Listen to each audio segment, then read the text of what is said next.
সত্যি অনেক আমি আজকে আমাদের এখানে উপস্থিত হয়েছে আমাদের সভাপতি, প্রধান ম্যাডাম এবং অবজারভার দাদারা এসেছেন, বেশ কিছু কথা বলবে।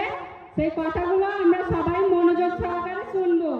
দাদারা এসেছেন আমাদের কাছ থেকে কিছু চাইতে, কারণ 2026-এর বিধানসভা নির্বাচন এমএলএ ভোট যেটা আমাদের মাননীয় মুখ্যমন্ত্রী তার হাতকে শক্ত করার জন্য আমরা 29 এপ্রিল ভোট দেব।